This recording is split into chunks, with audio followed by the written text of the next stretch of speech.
like if it's happening around you, then you should be aware of it.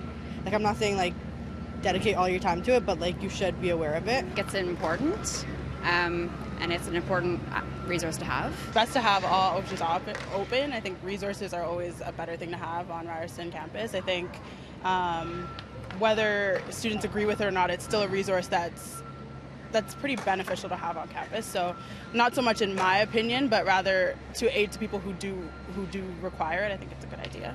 That's just some of the students we spoke to that are on board with a proposed group from Ryerson dedicated on spreading awareness about drug harm reduction. However, we did speak to some students that believe that it's not needed here on Ryerson's campus. Well, as of right now, that group won't be here. It was turned down by the Ryerson Student Union, a decision that has the group's president scratching her head. You know, we should be talking about it because just like anybody else, students use drugs. They are choosing to deny our group status because of lack of research about what our plan is for the year.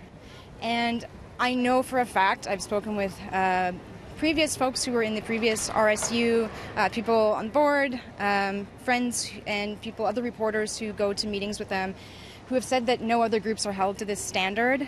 You know, there's a beverage society where essentially they drink beer. There are so many groups. There's anime group. There's multiple religious groups. This is not something that should be controversial. Alana Fricker has founded the Ryerson branch of the Canadian Students for Sensible Drug Policy. It's a national organization that works with students to influence harm reduction policies and promote drug safety and conversations around drug policy education. There is 18 branches on university campuses across the country. Something Fricker says is important, even though there's a public health office and safe injection site next to campus.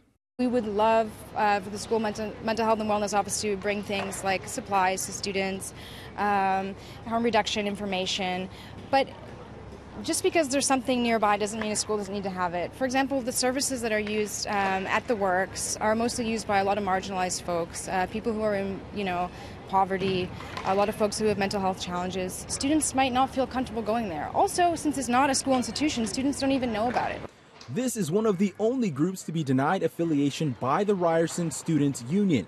In a statement to City News, the union says they are in full support of these initiatives and would like nothing more to see the proliferation and knowledge sharing of safe drug usage throughout the Ryerson community. But they weren't comfortable approving the club application for two reasons. First, they wanted more information from the group about its events and objects, as it would have been working with students to administer hands-on workshops with medical supplies. And second, the student union wanted more information about the Canadian Students for Sensible Drug Policy and whether its activities would pose a legal liability to the student union. Alana Fricker says she's waiting for Ryerson's Students Union to schedule a board meeting to officially appeal the decision. If that doesn't work, she plans on petitioning. At Ryerson's campus, I'm Brandon Rowe, City News.